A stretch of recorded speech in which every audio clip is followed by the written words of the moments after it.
अगर भगवत धाम में हर भक्त खास है तो अष्ट सखियां प्रमुख क्यों हैं?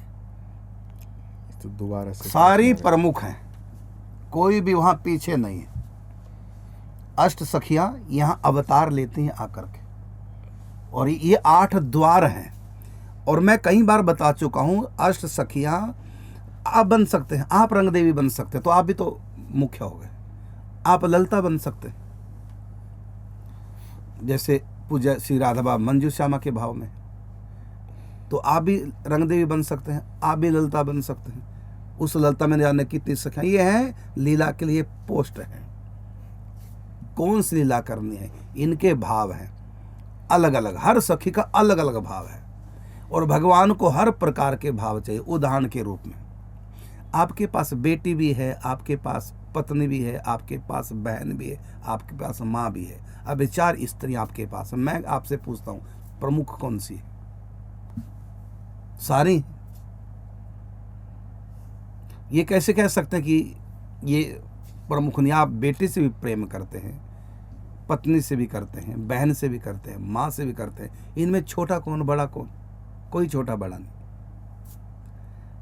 तो कोई भी जीव ललता बन सकता है, मतलब ललता के भीतर समा जाएगा।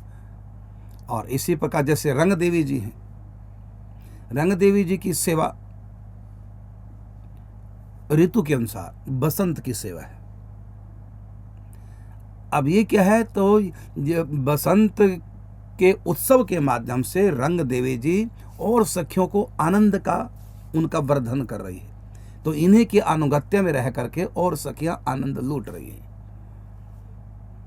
तो इनके पास जो भाव है, तो प्रेम का सब बराबर है, लेकिन अलग अलग प्रकार का सबका प्रेम है। किसी के भी प्रेम की मैचिंग राधा रानी से ठाकुर जी से एक जैसी नहीं, सेम नहीं, कोई ना कोई अंतर है। किसी में किसी भाव की प्रधानता, किसी में किसी भाव की प्रधानता। दरअसल 8 भाव प्रधान होते हैं, 8 भाव प्रधान। अब उसमें से कोई भी तुम बन सकते हो उन 8 में से। तो यहाँ बात सखियों की नहीं, यहाँ बात भावना की।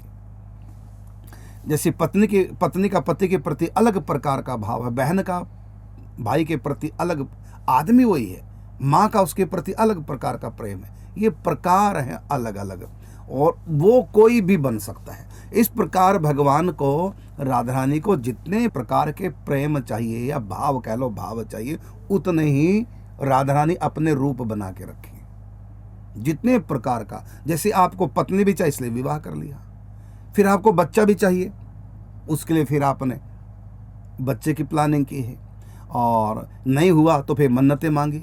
तो जब आपको पत्नी के प्रेम की भूख है तो बच्चे की क्यों लगी? इसका मतलब आपको केवल पत्नी का ही प्रेम नहीं चाहिए, आपको बच्चे का भी चाहिए। फिर बच्चा हो गया, बड़ा हो गया, फिर आपको एक लड़की भी चाहिए, लड़की भी हो जाए। ये भी हो गए, फिर आपको चाहिए कि इनकी शादी हो जाए तो जवाई मिल जाए, बहू आ जाए, उसका भी प्रेम आपको चाहिए। फिर वो भी मिल गया, फिर आपके मन में कि पोता हो जाए, मुझको पोते का प्रेम चाहिए। इसका मतलब आपको कितने प्रकार के, आपको दोस्त भी चाहिए, आपको गुरु का प्रेम भी चाहिए, आपको मित्र का प्रेम भी चाहिए, आपको ससुराल वालों का प्रेम भी चाहिए, आपको माता पिता का भी प्रेम चाहिए। तो आपको कितने प्रेम चाहिए, और एक भी इनमें प्रेम ना करें तो आप परेशान हो जाएंगे। तो जितने प्रकार के आपको प्रेम चाहिए, तो वो तो आपके पास हो नहीं सकते, कर्मों के अनुसार आपको प्रेम मिलेगा। और लेकिन भगवान को, राधा माधव को जितने प्रकार के प्रेम चाहिए, उतने प्रकार की वहाँ सखियाँ हैं। और इसमें प्रधान कौन है? तो कोई भी बन जाए, जो आज ललिता हो कल रंग देवी बन जाएगी, जो आज रंग देवी तो कल वो सुदेवी बन जाएगी। मतलब ये एक प्रकार से ये भाव है। तो 8 भाव प्रधान होते हैं। यहाँ सखियों को मत लो, सखियों की गणना ही मत करो, हम सखियों की बात कर ही नहीं रहे, हम कर रहे हैं प्रेम की बात। तो ये 8 प्रकार के मुख्य भाव है। अब ये भाव आप भी ले सकते हैं, और 8 ने इसके बाद फिर और भी भाव है, वो है महाभाव राधा रानी का, वो उससे भी आगे का है। यहाँ भाव की बात है, इसलिए कहा गया महाभाव को प्राप्त हुए। ये नहीं कहा कि राधा रानी को प्राप्त हुए, महाभाव को प्राप्त हुए। इसी प्रकार हर सखी का अलग अलग भाव। ऐसा ना कि 8 सखियां प्रधान, 8 सखियां प्रधान नहीं है, 8 भाव प्रधान है। वो भाव आप भी धारण कर लेंगे तो आप भी मुख्य में आ गए। और आप कहेंगे कि फिर तो मैं 9वीं सखी हो जाऊंगा। अरे 9वीं नहीं होंगे, 8 ही भाव होंगे। तो उस 8 में आपका जो भाव होगा, जिस भी सखी से मैच हो रहा आप उसी सखी में चले जाएंगे। ये इसका उत्तर है। तो यहाँ 8 सखियों की प्रधानता नहीं है, 8 भावों की प्रधानता है। जी ये भाव आप भी धारण कर सकते हैं, इसलिए कोई वहां छोटा बड़ा नहीं। जी अब महाराज। देखो, जैसे पत्नी से बहुत पति प्यार करता, क्या उसकी बहन चाहेगी मुझसे भी मेरा भाई ऐसे प्यार करे? नहीं ना चाहेगी, क्योंकि उसका भाव अलग, उसका भाव अलग है। क्या माँ चाहेगी कि अपनी पत्नी से जैसे प्रेम करता है ऐसे मुझसे करे? नहीं चाह सकती। क्यों नहीं चाहेगी? क्योंकि प्रेम तो सब बराबर करते उस व्यक्ति को, लेकिन प्रेम का प्रकार सबका अलग अलग है। इसी प्रकार 8 जो भाव है वो 8 अलग अलग है। यदि कोई भाव एक दूसरे से सेम मैच कर गया तो फिर 2 शरीर कहाँ रहेंगे? वहाँ एक ही बन जाएंगे दोनों, लेकिन वहाँ 8 ही रहेंगे। तो ये आपके प्रश्न का उत्तर है।